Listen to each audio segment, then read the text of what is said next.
Okay, so the fundamental theorem of calculus sounds complicated. You've been working with fundamental theorems since elementary school. I always do this in class. And so there's a fundamental theorem of arithmetic, and the fundamental theorem of arithmetic tells us, hey, if I have some number and I multiply it by 1, I get the number. That's one of the fundamental theorems of arithmetic. The other one is if I have some number and I add 0 to it, I get the number. So the additive identity, the multiplicative identity, those are fundamental theorems of algebra, or of arithmetic. Then there's the fundamental theorem. Let's see, is there a fundamental theorem of geometry? I can't think of that off the top of my head. But one that I'm sure you've seen is the fundamental theorem of algebra. And the fundamental theorem of algebra says, hey, take a look at the biggest exponent in a polynomial, and that's how many zeros there are. So like in this case, that doesn't factor. If I tried to use the quadratic formula, see, -1 plus or minus the square root of 1 minus 4 times 1 times 2 over 2 times 1. Well, here we can see this is going to be a negative number beneath the square root, which indicates this graph never crosses the x-axis. But the theorem says there's supposed to be 2 zeros, so we know they're complex solutions here. So that's the fundamental theorem of algebra. And then we move on. There is a fundamental theorem of statistics, and it deals with variances of distributions. It's kind of like a Pythagorean theorem of variances. I don't have to go look it up to tell you more about it, but it does exist. But then we come to this fundamental theorem of calculus. Now, what does that do for us? Well, if one thing, it makes it very easy to evaluate definite integrals. We don't have to use Riemann sums anymore. We actually are using Riemann sums, but we're letting them go to infinitely skinny rectangles. And that's what we're going to do. That's kind of what we're going to do. You can go look online and find more theoretical stuff about that. I'm just going to show you how this formula works. So what this says is you take these are the bounds of integration here and here. Let me get a highlighter going here. So that's the upper bound, that's the lower bound. Then this thing here is the integrand, it's called. And that's the thing we're going to find the antiderivative of. You spent some time last week finding antiderivatives. So we know this is really 8 times x to the 0, right? And so, well, it's just a power function. We're going to use the power rule where we add 1 and then divide by the result. So that becomes 8x.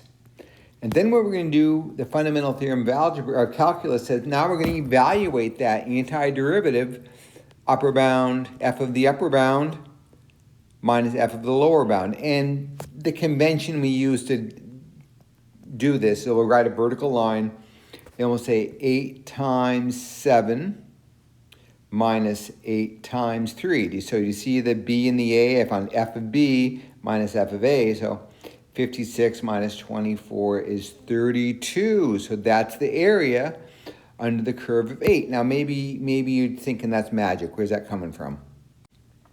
If we think about this line, this is a horizontal line, y equals 8. I'm going to evaluate this from 3 until 7. Well, isn't that a distance of 4? And this is a height of 8. 4 times 8 is 32. And that's what we got using the fundamental theorem of calculus. So really easy. Find the antiderivative, draw a vertical line, put the 7 on top, the 3 on the bottom, substitute in the 2 values and subtract them. Okay? Pretty straightforward. So here's another one. Now this isn't so slick, right? Because isn't this a parabola? It's been stretched, factor of 3, and we want to find that area from here to 2. So we want to find that area, the area between the curve and the x-axis. We don't want to do Riemann sums. Let's apply fundamental theorem of calculus. So first off, we're going to think, okay, so what's the antiderivative of 3x squared? Well, remember, we can take the 3 out in front. Oh, don't forget the dx. So notice I made it, it's not a definite integral right now. I'm just finding the antiderivatives. So that means I'm going to add 1, divide by the 3, and then it's times 3, so that 3 cancels out. So I'm left with x cubed. Now I'm going to evaluate that from -1 to 2. So 2 to the third minus -1 to the third becomes 8 plus 1, which is 9. So those two areas add up to 9. Okay? That easy. How about this one? How about sine x? Now sometimes you get weird results. So before I calculate this, let's think about what the graph of sine x looks like.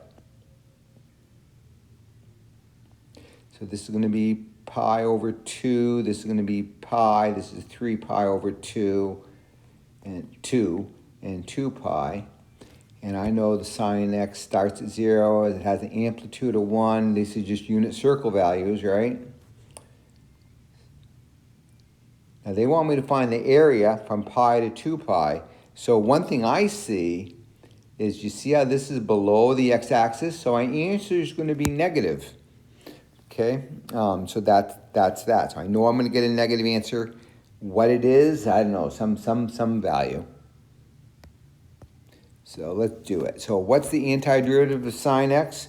Well, you know that cosine has the derivative of sine, but it's negative sine. So we got to make sure the negative is here in the original, because when I take the derivative, I want to have the negative cancel out. And then I'm going to evaluate that from pi to 2 pi. So negative cosine of 2 pi minus negative cosine of pi. Well, those negatives cancel out. The cosine of 2 pi is 1, and it's negative because of that negative out in front of it. Plus, the cosine of pi is negative 1, and negative 1 plus negative 1 is negative 2. And negative area is below the x-axis. Okay, so that's the easy part of fundamental theorem in calculus part 2. It lets us evaluate integrals very easily. It gets a little more complicated, but this is the basis of it. So the other part of the fun now, beyond just evaluating functions, the fundamental theorem of calculus also has a lot of other stuff it can do, or to help us. Now, if I were to find the antiderivative of x, right? If I evaluate that indefinite integral, and we've been doing that, you learned to take it's a power function. So we'll take the power, add 1, and divide by it. And then we had to do plus c. Now, the reason we had to say that this was 1/2 x squared plus c is because there's a whole bunch of functions that have x as a derivative. They only vary by a constant. So this is a family of functions. There's a whole bunch of them. Now, when we make it be a definite integral, but notice this is a different kind of definite integral. We haven't been looking at definite integrals where there's a 2, a number, and then a variable. How does that work? Well, one reason you haven't seen that yet is because we need the fundamental theorem of calculus to solve this. Oh, one thing I want to mention to myself, I wrote this down deliberately. When you write these kind of functions or these kind of integrals, these two variables have to be different. So whatever this variable is can stay put. This one, just make it another variable. I mean, if this is t, make this be x. We just don't want to have them be the same. Fundamental theorem of calculus part 2, or part 1 will help us solve that. But let's not worry about that right now. Just know that you don't want those to be the same variable. So let's find the antiderivative. So let's use fundamental theorem of calculus part 2. Let's find the antiderivative of t, which is the same as above, 1/2 t squared. I could go plus a constant, but you remember how we're going to evaluate this from 2 to x? Well, if I drop in x and drop in 2, and the c's are going to cancel off. There's no c. So we don't need the plus c when it's a definite integral. Okay, so let's see what happens here. So this tells me I'm going to evaluate this from 2 to x. So I'm going to drop in x. So 1/2 x squared minus, now I'm going to drop in the 2. Well, 2 squared is 4, right? So I'm going to do 1/2 times 2 squared. 2 squared is 4, divided by 2 is 2. So this gives me a specific function. When I have a number on the bottom and a variable on top, I get it. It's basically you're solving an initial value problem, just like we did before. And you'll see in the discussion forum for this week, I'm going to put some of these kind of questions in there where there's an initial value. and this will help you solve it. And in My Open Math, they ask you to do this. So that's kind of the fundamental theorem of calculus, part 2. Yeah, I know what I was going to do. And then, so we had a family of functions, we had a specific function. What's this going to be? This is a definite integral, 1/2 x squared, evaluated from 2 to 4. Well, that's going to be, let's see, 16 divided by 2 is 8, minus 4 divided by 2 is 2. That gives me 6. So what's that?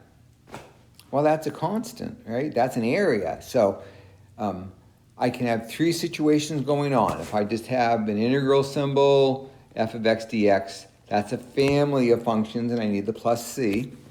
If I have a number to a variable of f of x dx, that's going to be a specific function, an initial value problem.